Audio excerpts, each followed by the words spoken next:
E se eu te disser que cristianismo e livre mercado não são só duas coisas totalmente compatíveis, mas que o próprio cristianismo fomenta uma ideia de livre mercado através da escritura? Você está no canal de teologia, mas a teologia fala sobre absolutamente todos os assuntos da vida, incluindo política. E a gente pode acreditar que há algo sobre quais são as funções do governo dentro de uma perspectiva cristã e sobre como isso afeta a nossa visão de mercado. O que é que a Bíblia diz sobre o papel do governo na economia? O que é que a Bíblia fala sobre o tamanho do Estado? Sobre a quantidade de impostos a serem cobrados? Sobre saúde, educação e segurança vindo da mão do governo? Fica aí que essas e outras perguntas vão ser respondidas no vídeo de hoje, que está econômico.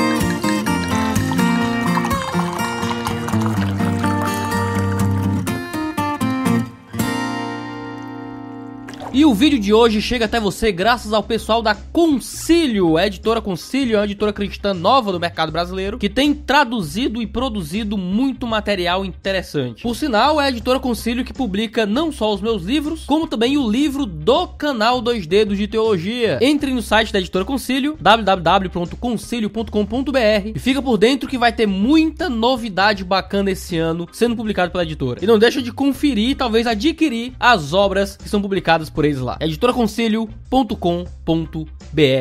Um ponto que tem sido perdido nas leituras de Romanos 13 é sobre quais são as funções do governo civil, tanto em Romanos 13 quanto em 2 Pedro 2. Todos nós lemos com facilidade Paulo e Pedro deixarem claro que o Estado deve punir malfeitores, uma vez que ele porta a espada da justiça, e que deve louvar os benfeitores, fomentando assim a bondade na nação que está sob o cuidado desse governo. Em Romanos 13, 3 a 4, a gente lê o seguinte: porque os magistrados não são terror para as boas obras, mas para as más. Queres tu, pois, não temer a potestade? Faze o bem e terás louvor dela, porque ela é ministro de Deus para o teu bem. Mas se fizeres o mal, teme, pois não traz debalde a espada, porque é ministro de Deus, vingador, para castigar o que faz o mal. Em 1 Pedro 2, 13 a 14, a gente lê o seguinte: por causa do Senhor, sujeitem-se a toda autoridade constituída entre os homens, seja o rei, como autoridade suprema, seja os governantes, como por ele enviados para punir os que praticam o mal e honrar os que praticam o bem. Olha para essas duas passagens. Nos dois únicos textos que falam sobre as funções e os deveres do governo civil no Novo Testamento, que é esse de Romanos 13, 1 a 7 e 1 Pedro 2, de 11 a 17, existem apenas duas funções atribuídas ao Estado, e são exatamente essas mesmas duas funções: louvar os benfeitores e punir os malfeitores. Será que isso é mera coincidência? Em dois contextos diferentes, para igrejas diferentes, autores diferentes trazem as mesmas funções do governo ao descreverem como se dá a nossa submissão ao governo. Parece que os autores bíblicos não estavam citando atributos aleatórios do governo para fim de exemplo, mas expondo uma listagem possivelmente fechada em suas mentes sobre o que é que o governo tem que fazer. Por mais que o contexto ali seja de ensinar cristãos sobre como se relacionar com autoridades mundanas, muitas dessas que lhes punham em risco e até humilhavam constantemente, Paulo e Pedro gastam algumas palavras com descrições sobre como é que o governo deve agir e sobre o que é que o governo é. Para eles, o governo é um punidor do mal e um louvador do bem. Encontrar descrições iguais, vindo de dois autores distintos, deveria fazer a gente crer que essas listas talvez sejam um resumo daquilo que o governo faz. Resumo esse que era crido de forma igual entre os dois apóstolos. E dois dos principais apóstolos. A gente só não pensa assim porque essas listas são muito curtas, né? Só com duas atribuições. Mas essa lista pode ser exaustiva ou ser pequena. O problema é que rejeitar a exaustividade dessas listas por serem curtas já pressupõe que as funções do Estado precisam ser muitas. É um raciocínio circular.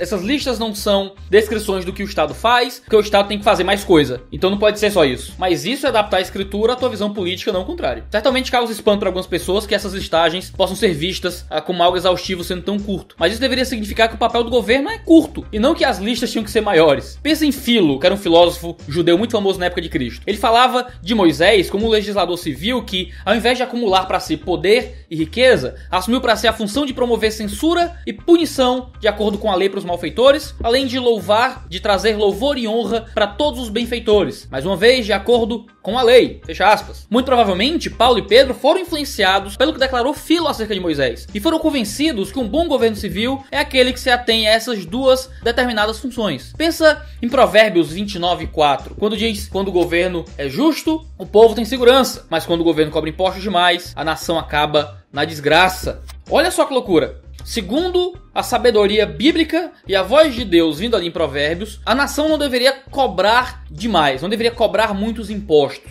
Um governo justo é um governo que fornece segurança. Um governo injusto é um governo que cobra muitos impostos e, ao invés de fornecer segurança, traz desgraça à nação. Esse é o paralelismo de Provérbios. Pouco imposto, segurança, muito imposto, desgraça e falta de segurança. Justiça, pouco imposto, injustiça, imposto demais. O que a gente aprende com esse texto de Provérbios? A gente percebe que o imposto que é pago ao governo deveria ser revestido principalmente para a área de segurança. A relação entre essas coisas estaria relacionada com o fato de que cobrar impostos demais geralmente acontece para que o governo civil invista em outras coisas, crie outras estruturas. Talvez pelo governo cobrar muito imposto, a fim de fornecer outras estruturas com o dinheiro que é tirado do cidadão, a nação perca esse foco de fornecer segurança e tudo chegue em desgraça. Mas, se não se deve cobrar imposto demais, então não deveria existir distribuição de renda, o governo confiscando a renda das pessoas e fornecendo aos mais pobres o dinheiro que tirou, porque seria uma cobrança exagerada de imposto sobre alguns. O governo não deveria ter o poder de tomar posse de forma demasiada daquilo que as pessoas têm, e se eles não têm como pegar muitas coisas do povo, não tem como tirar muito imposto do povo, já que ele não deve fazê-lo, como a Bíblia diz que não deve, o governo civil não consegue devolver muitos outros serviços ao povo. Isso parece uma visão bem diminuta, bem pequena do que são as funções do governo civil, e Pedro e Paulo, na minha opinião, parece que estão voltando não só ao conceito de Filo, quando ele fala sobre Moisés, mas também ao conceito desse ponto do provérbio divino. Parece que Paulo e Pedro usam algo da tradição do Antigo Testamento, por mais que forneçam uma visão muito menor do que era a visão a respeito do governo que se dava na lei judaica, em que você tinha uma teocracia, uma cidade-estado, em que questões religiosas e políticas e civis, tudo estava junto com uma coisa só, de forma que no governo teocrático de Israel, você tinha punições civis, até mesmo a pecados religiosos, coisa que parece que Paulo e Pedro não estão assumindo como uma continuidade entre as duas alianças. O modelo político de Israel não é algo que parece continuar para hoje, ainda que ele evoque algo da tradição da sabedoria veterotestamentária. É claro que essas duas listas não são exposições detalhadas de ciência política, de todos os desdobramentos possíveis das funções do Estado, mas são textos descritivos a respeito daquilo que o Estado é. Qualquer governo que seja diferente disso é diferente da descrição daquilo que o Estado significa. Um mero punidor do mal e louvador do bem. Isso está muito próximo daquilo que a gente imagina que é a propriedade privada, da ideia de que os homens são os detentores daquilo que possuem e que o governo não tem o direito de ficar tirando aquilo que as pessoas têm. Existe um longo ensinamento sobre propriedade privada na Bíblia, certo? Êxodo 20, Levítico 25, Deuteronômio 19, 1 Samuel 8 e 1 Reis 21 são textos que falam muito sobre o homem ter o direito e a posse daquilo que é seu. Pensa na ordem de não roubar, certo? A ordem de não roubar é uma ordem que fala a respeito de você possuir uma propriedade privada e de que ninguém pode tirar essa propriedade de você. Ninguém pode tomar essa propriedade que é sua. Como é que a gente vai acreditar que o governo tem o direito de tirar as propriedades das pessoas para fornecer isso a outras pessoas em forma de produto e ficando com o que é seu nesse processo? Os homens têm o dever de administrar aquilo que possui de forma saudável e correta. O Salmo 24 fala muito sobre o conceito bíblico de responsabilidade sobre a sua própria propriedade, em relação à mordomia que você deve exercer sobre as coisas. Não existe qualquer sustentação bíblica de que o governo deve controlar a economia, que o governo tem esse dever de retirar coisas das pessoas para fornecer bens e produtos. Por outro lado, nós temos textos que dão essa indicação de que o governo tem funções muito humildes e muito pequenas em comparação àquilo que ele poderia fazer ou que ele tem feito agora no mundo. Levítico 25:10 mostra que a posse das coisas era das pessoas. As pessoas tinham posse sobre aquilo que era seu.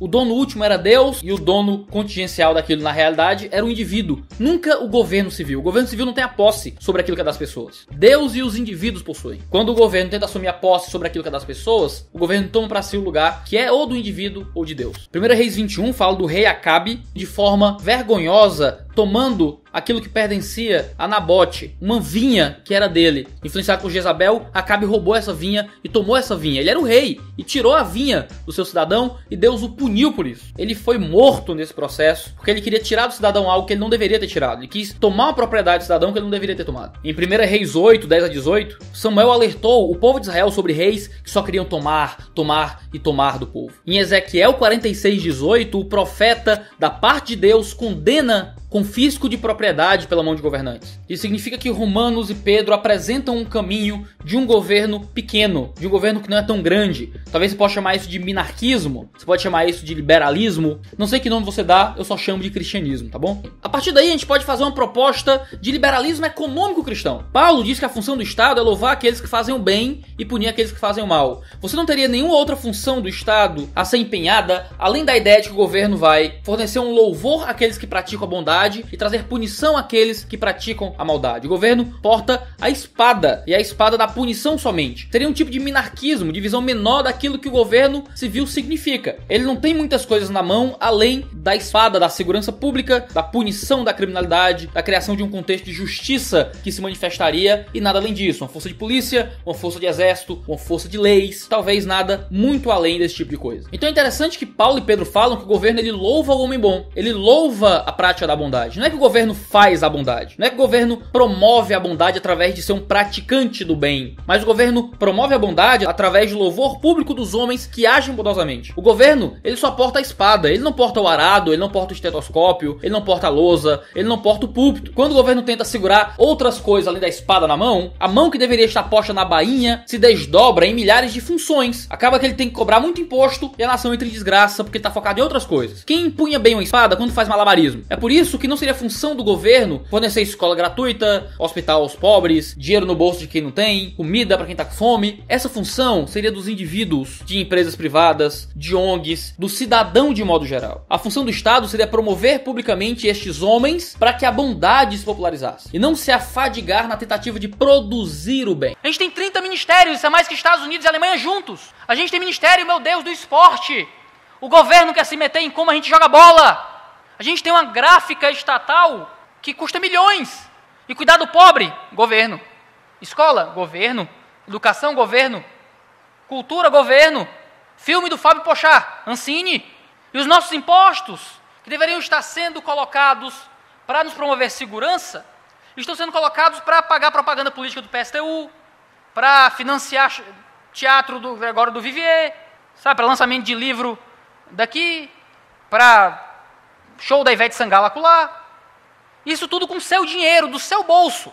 Eu não tô dizendo que a gente tem que acabar com essas coisas agora, de que em qualquer contexto tem que destruir, privatiza a escola, privatiza a medicina. Eu não tô querendo dizer isso. Eu não tô falando sobre como é que a gente chega nisso. O que eu tô querendo dizer é que essas coisas vão chegar à mão dos homens de outras formas. Os pobres vão ter acesso a esse tipo de coisa de formas que não são necessariamente pela mão do Estado. Abraham Kuyper, o estadista e teólogo holandês, escreveu de forma clara no seu livro Calvinismo. Ele diz: pela graça de Deus, a soberania do governo está aqui guardada e limitada. Nem a vida da ciência, nem da arte, nem da agricultura, nem da indústria, nem do comércio, nem da navegação, nem da família, nem do relacionamento humano pode ser constrangida a adequar-se ao favor do governo. O Estado nunca pode tornar-se um octópode que asfixia a totalidade da vida. Ele deve ocupar seu próprio lugar, em sua própria raiz, entre todas as outras árvores da floresta, e assim deve honrar e manter cada forma de vida que cresce independentemente em sua própria autonomia sagrada. A visão de Kuyper, o famoso neocalvinista holandês, era que o governo deveria se meter em outras áreas além da sua, que é a área da espada. Isso seria cortar as outras árvores da floresta e seria avançar para além da autonomia sagrada que as esferas sociais possuem. E o motivo é simples: não existe nada que o governo possa fazer para produzir o bem que não diminua as potencialidades do cidadão em fazê-lo. Lembra que o governo não tem dinheiro. Todo o dinheiro que é gasto na produção estatal do bem vem do bolso do contribuinte. Logo, ao tentar produzir o bem, o Estado precisa retirar de mim recursos que eu poderia usar para produzir bondade. Nesse processo, o governo ainda acaba engolindo para si algo destes recursos a fim de financiar o próprio esquema de arrecadação e pagando funcionários da bondade, já que não existe voluntariado no caso da bondade estatal. Com essa diminuição dos meus recursos, o governo acaba produzindo menos bem do que o cidadão produziria se aqueles valores não tivessem sido subtraídos do seu bolso. Ao tentar fazer o bem, ao invés de apenas louvá-lo, o Estado diminui a quantidade de bem que poderia existir no mundo. Acaba que a bondade governamental é só maldade maquiada, porque o bem que eu poderia produzir não vai ser produzido porque o governo tirou de mim parte da minha capacidade de produzir bondade e pegou boa parte desse dinheiro para financiar a sua estrutura cada vez maior de produzir algum bem, fornecendo educação, saúde ou coisas assim. Nas palavras de Harry Browne, o governo é muito bom em saber como quebrar nossas pernas, nos dar um par de muletas e tentar nos convencer de que não poderíamos andar sem a sua ajuda. O melhor programa social seria deixar o dinheiro no bolso do pobre. Na colônia, nós pagávamos o quinto para Portugal, que era 20% da nossa renda, o que levou à famosa Inconfidência Mineira. Hoje, a gente paga talvez mais de metade, talvez mais do que isso pro governo. Era mais barato viver num feudo na Idade Média do que no Brasil, e se todo esse dinheiro estivesse no bolso do cidadão. De fato, a melhor maneira de ajudar o pobre é tirar a mão do Estado do seu bolso, e dos bolsos de quem pode realmente ajudá-lo. O governo louva quem faz o bem e só. Fazer o bem não é função do Estado, isso é função do indivíduo. Se há alguém que pode resolver o problema do cidadão, da pobreza, é o homem, não é o Estado. O governo pune e pelo menos impede que homens sem consciência cometam crimes. O indivíduo, através de ONGs, projetos sociais, formação de escolas, livre mercado e tudo mais, trabalham na formação de uma cultura que fornece um sistema de caridade e de mercado aquecido que fornece serviços e produtos de forma cada vez mais barata e com cada vez mais qualidade na mão dos cidadãos. A solução somos nós. O Brasil não precisa de mais pessoa que grite pro governo que eles têm que solucionar os nossos problemas. O Brasil precisa de mais pessoas que coloquem a mão na massa para servir os desfavorecidos. Uma única pessoa que vê na favela uma possibilidade de mercado ou que tenta fazer um projeto de inclusão faz mais que 20 militantes que nada produzem além de mais estatismo. Indivíduos trabalhando voluntariamente podem mais do que todos os governistas juntos. Infelizmente, o sentimento geral da sociedade brasileira e em outros países também é que o governo tem mais que fazer algo pelo cidadão. Tá bom, a gente tem que cobrar segurança pública. O erro tá em cobrar que o Estado eduque as pessoas, que o Estado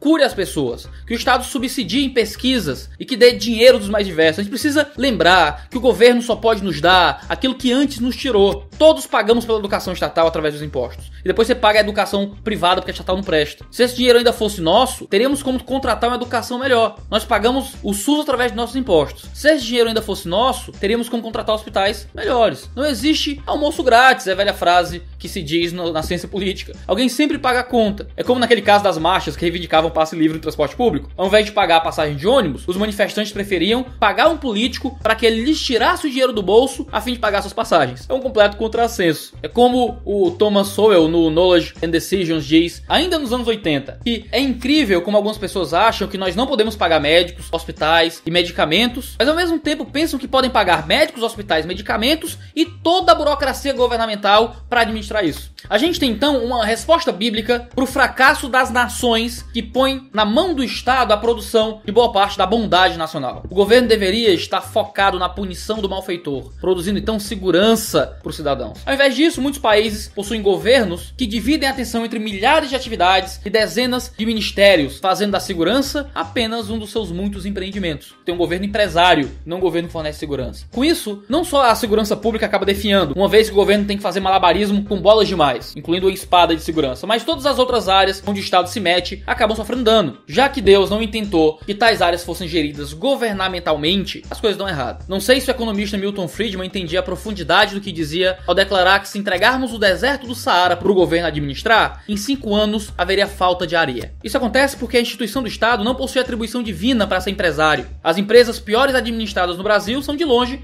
as estatais. Então, rombos financeiros, prejuízos, escândalos de corrupção, improbidades administrativas, muito dinheiro na mão daquele que defende que o governo dê coisas. Os amigos do rei, que acabam na direção de empresas do governo, não possuem motivo para se importar com a saúde financeira da empresa que administram, já que cuidam do que não é seu. Diretores de empresas privadas não possuem incentivo para roubar de si próprios e falir o próprio trabalho, e outras pessoas que estão gerindo aquilo que é seu se importam com o que está acontecendo na sua empresa. Enquanto quase 100 bilhões foram roubados da Petrobras no maior escândalo de corrupção da história, nada foi retirado ilegalmente dos cofres da Vale do Rio Doce. A diferença é que uma das empresas era privada e a outra não. Menos empresas na mão do Estado significa menos possibilidade de roubo do dinheiro do cidadão. Se a gente fala em contexto de Estados Unidos, alguns anos atrás, você tem um Estados Unidos que não tinha saúde pública.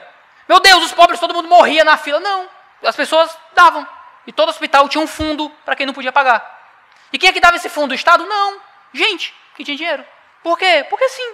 Porque eles entenderam que a função não era do governo. Eles entenderam que a função era deles. Sabe a galera que está morando na rua, lá na Praça do Ferreira?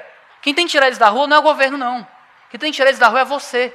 Sabe as crianças que não têm escola? Quem tem que dar escola para eles não é o governo, não. Quem tem que dar escola para eles é você. Na igreja primitiva, a igreja foi muito louvada por imperadores maus, porque tem uma carta ao imperador Trajano, uma carta de Plínio, que sempre diz: eles cuidam dos seus pobres e dos nossos. Donald Reagan já tinha dito no discurso de posse em 1981 que na crise atual o governo não pode ser visto como a solução do problema. O governo é o problema. Querer entregar aos governantes a produção do bem ignora que ninguém é mais eficiente e capaz para produzir bondades que o indivíduo em suas relações de mercado, em suas relações de caridade. Quando o indivíduo faz uma empresa, quando o indivíduo começa um negócio, o que ele está fazendo é tentando ganhar dinheiro através de fornecer um bem ou um produto que as pessoas vão comprar por aquilo, porque as pessoas vão ter interesse naquilo. Ninguém ganha dinheiro vendendo tapa na cara ou murro na barriga, porque ninguém vai dar dinheiro por algo que não gosta. As pessoas têm que vender aquilo que as pessoas têm interesse. E à medida que o mercado vai ficando aquecido, à medida que você tem menos barreiras para as relações comerciais, à medida que você vai tendo indivíduos interessados em ganhar o próprio dinheirinho, você vai ter pessoas fornecendo o bem para a sociedade, fornecendo bondade, fora a própria caridade privada, entregando às pessoas educação, saúde, alimento e várias outras coisas que hoje a gente só acha que o Estado pode dar, porque o Estado tira de nós metade da nossa potencialidade de ser generoso. Quando o Estado abre a economia e para de dificultar as trocas comerciais, ele acelera um processo de abertura de novas empresas, desburocratiza as relações trabalhistas e dá liberdade para que os indivíduos produzam. A vida das pessoas melhora vertiginosamente. Não tem como num papel e numa canetada fazer surgir riqueza. Podemos continuar usando o exemplo do transporte público, que a gente evocou há pouco. Um aumento de 20 centavos de real na passagem de ônibus evocou uma série de protestos na capital do estado de São Paulo, anos atrás, porque as pessoas achavam que o preço era abusivo. E qual era a solução? Que o governo investisse mais dinheiro no transporte público. A sinuca de bico era que, por motivos que a mente esquerdista não consegue compreender, esse dinheiro precisava sair de algum lugar, ou com mais impostos, ou retirando dinheiro de algum outro investimento, como segurança, saúde ou educação. Os manifestantes recusavam as duas alternativas, mas ainda queriam transportes mais baratos através de investimento financeiro estatal. O erro óbvio aí é esperar produção eficiente de bondade por vias estatistas. E se nós seguíssemos outro caminho? O caminho, talvez bíblico, o caminho de que o governo louva o bom e não se mete na produção do bem. O governo compreenderia que não é sua função produzir bondade, facilitaria nada mais do que um mercado livre que faria com que novos concorrentes na área de transporte urbano entrassem na competição pelos clientes e só precisaria acabar com a intervenção nesse setor. O que aconteceria? Ora, com isso não seria mais um crime o senhor que faz o mesmo trajeto todos os dias para o trabalho cobrar algum valor para levar pessoas no seu carro? Você não teria mais que pagar taxas altíssimas para trabalhar com transporte ou com deslocamento urbano. Outras pessoas apareceriam com serviços de transporte, como seus ônibus, vans, carros particulares, motos, carroça. Com o aumento da concorrência, preços declinam, a qualidade sobe. Com algum tempo, e em casos como o nosso, de mercados altamente regulados, em pouco tempo nós teríamos transportes bem mais baratos, com qualidade vertiginosamente superior ao que o Estado consegue prover ao cidadão hoje com as concessões que fazem. O mercado funciona porque ele representa a troca voluntária de interesses entre cidadãos de uma sociedade. O mesmo aconteceria se o governo parasse de complicar, não precisava nem facilitar, era parar de complicar, burocratizar e taxar tanto a criação de novas empresas em áreas como educação ou saúde. Você teria médicos com preços mais acessíveis, escolas com mensalidades mais razoáveis e mais possibilidade ao pobre. Muitos historiadores da economia explicam que o motivo da qualidade de vida do ser humano, de forma geral, é aumentado tão assustadoramente a partir do século XIX, fazendo com que a maioria dos pobres tenham uma vida hoje melhor do que era a vida comum de um nobre na Idade Média, com dois fatores. Um seria na ascensão de liberdade econômica e na Revolução Industrial, e outra na honra social dedicada a inventores, comerciantes e a manufatores que até então eram desprezados em movimentos religiosos pré-reforma. Isso gerou uma explosão de novas invenções que transformaram a história do mundo. E com o governo louvando aqueles que estão envolvidos na produção da bondade, o mundo realmente seria um lugar melhor. Você não precisa ter fé nisso, é só olhar para a história, para toda a ciência econômica e para os melhores cientistas econômicos que nós temos. Dar nas mãos do governo civil o gerenciamento de outras esferas sociais é justamente o caminho para o totalitarismo, que está justamente em dar aos donos do exército e da força policial qualquer outra coisa que não seja segurança pública e nacional. Você não pode pôr nas mãos da instituição que possui o monopólio do uso legítimo da força o poder de fazer o que quiser com todas as outras instituições e esferas sociais. É dar nas mãos dos burocratas poder de fogo para impor as próprias ideologias a tudo que estiver em suas mãos, como a gente vê acontecendo hoje na educação, por exemplo. As pessoas geralmente têm algum contra-argumento a isso. Raramente são contra-argumentos teológicos realmente, mas são relacionados sobre como é que os pobres teriam acesso à saúde, educação e segurança, e sobre a necessidade de taxar ricos para que os pobres tenham isso, e sobre a questão de direitos. As pessoas têm que ter direito à educação, direito à segurança, direito a tudo mais. Direitos esses que seriam supridos pelo Estado. Mas eu acho que as duas coisas são simples de entender, ainda que às vezes sejam difíceis de engolir. Principalmente quando você está acostumado com uma cosmovisão mais estatizante. Primeiro, os pobres e miseráveis podem ter acesso à saúde, educação e segurança através de um mercado aquecido, como a gente falou aqui. O pobre ele é uma grande fatia do mercado, ele é a maior fatia do mercado. Todos querem fornecer serviços ao pobre, porque as pessoas querem enriquecer através de conceder bens ao pobre. Pensa em celular, pensa em comida. Tudo isso está atingindo a maior parcela da população, que é a parcela que não tem tanto dinheiro. É por isso que a TIM consegue entrar na favela, mas saneamento básico não, que é aquilo que a empresa fornece chega lá. lá. O que o governo fornece não chega. Em sociedade de mercado aquecido, produtos baratos e de cada vez mais qualidade são abundantes em todas as áreas do comércio, inclusive saúde e educação, certo? Em segundo lugar, o brasileiro foi ensinado que ele tem direito a tudo. Tudo. Felicidade, mulher bonita, casa própria, carro na garagem, dinheiro no bolso, saúde, educação e segurança. Mas você não pode, através de documentos, dizer que as pessoas têm que receber coisas que cobram o trabalho de outra pessoa. O problema é que a gente acredita em direitos em que o governo tem que fazer alguém trabalhar para te dar aquilo. Outra pessoa tem que exercer um serviço para que você receba algo que é direito seu. Se você tem direito à educação, alguém tem a obrigação de te dar educação, alguém tem a obrigação de te dar a segurança. E o governo tem direito desse esquema de fornecimento dessas coisas. É uma expectativa absurda, é um agravo a liberdades individuais. E é muito mais fácil pensar em direitos como o governo fornecendo para você o direito de você não perder algo que é seu. Você tem direito à vida, então o governo vai garantir que ninguém tome a sua vida. Você tem direito à propriedade, o governo vai garantir que ninguém tome a sua propriedade. O governo não vai obrigar ninguém a exercer uma função para te dar algo. O governo vai, através da força de polícia, impedir que as pessoas tirem de você aquilo que é seu e que lhe pertence. O ser humano é muito valioso, mas não é o governo que tem que ficar dando coisas pro ser humano. O ser humano é valioso e o governo tem que se esforçar, com o poder da espada, de impedir que as coisas que os seres humanos conquistam seja retirado dele. Então deixa eu fazer 5 aplicações aqui. 1. Para de cobrar que o governo faça o que ele não é atribuído a fazer por Deus. Muitos reivindicam mais intervenção estatal a fim de solucionar os problemas da vida do cidadão, ignorando que em questões de produção de bondade, o Estado costuma ser o problema, não a solução. Segundo, cobra que o governo pare de fazer o que não lhe cabe. Ao invés de reivindicar mais intervenção, advogue uma diminuição do número de ministérios e de áreas onde o Estado teima em se intrometer na vida dos indivíduos. 3. Cobre que o governo facilite que o cidadão promova o bem. Reivindique abertura de mercado, menos burocratização nas relações trabalhistas, menos impostos aos empresários e aos cidadãos, a facilitação da abertura de novas empresas e coisas desse tipo. 4. Vota em partidos e em candidatos que defendem uma diminuição das atribuições do Estado e que vejam o valor do indivíduo para o bem-estar da sociedade. Infelizmente, hoje, os únicos partidos brasileiros que defendem essa causa hoje é o Partido Novo e pelo menos o discurso oficial do PSC, certo? Mas existem políticos espalhados em diversos outros partidos que defendem em nível diferente de intensidade uma diminuição da máquina estatal. A gente tem que encontrar essas pessoas e apoiá-los no nível que você achar que é coerente com a sua própria existência. Em quinto lugar, e por fim, mas não menos importante, promova caridade e cuidado social. Ao dizermos que o Estado não tem função de produzir o bem, estamos dizendo que essa função é nossa, como indivíduos e como igrejas. A força que a gente emprega em criticar o assistencialismo tem que ser empregada da mesma forma em fornecer assistência aos necessitados. Queremos que o governo pare de ser generoso com o dinheiro dos outros, mas isso justifica se de fato estivermos dispostos a sermos generosos com o nosso próprio dinheiro.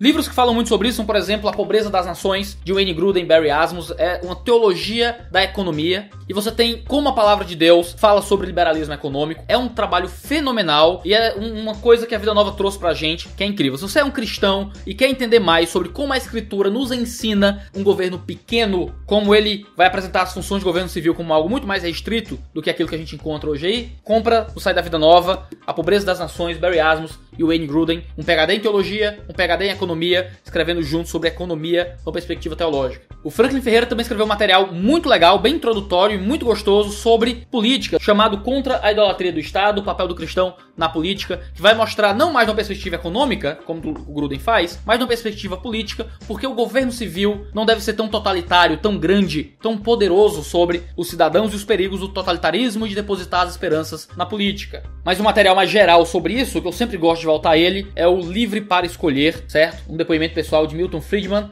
vencedor do Prêmio Nobel, e Rose Friedman, e uma reflexão sobre a relação entre liberdade e economia. Ele não vai discutir a partir da escritura, a gente fez isso aqui, o Grudem faz isso, mas ele é uma ótima discussão econômica para mostrar para você como esses assuntos são importantes. Aqui é uma grande introdução, certo? Você pode encontrar muitos contra-argumentos àquilo que eu tenho falado, você pode colocar muitas coisas contra esse vídeo, coloca aí embaixo, por que não? A gente gosta de deixar o debate sempre aquecido, desde que seja respeitoso aqui no 2 Dedos de Teologia. Quem sabe em vídeos futuros a gente pode voltar a esse assunto e lidar com questões mais específicas e mais intrincadas a respeito de liberdade e economia, governo mínimo, liberalismo econômico, tudo sempre de uma perspectiva cristã. Não deixe de se inscrever aqui no canal para receber nossos vídeos. A gente tem toda segunda-feira vídeo 10 horas da manhã e outros tipos de materiais em outros horários e em outros dias da semana, mas esse formato de vídeo é sempre 10 da manhã na segunda-feira. Entre no 2dedosdeteologia.com.br para você conhecer mais sobre o nosso canal, ver o nosso podcast mensal, artigos e notícias sobre o reino de Deus, e também nos ajudar a manter esse canal funcionando, a pagar os custos de produção, que são relativamente caros, pra gente continuar divulgando boa teologia na internet. Então,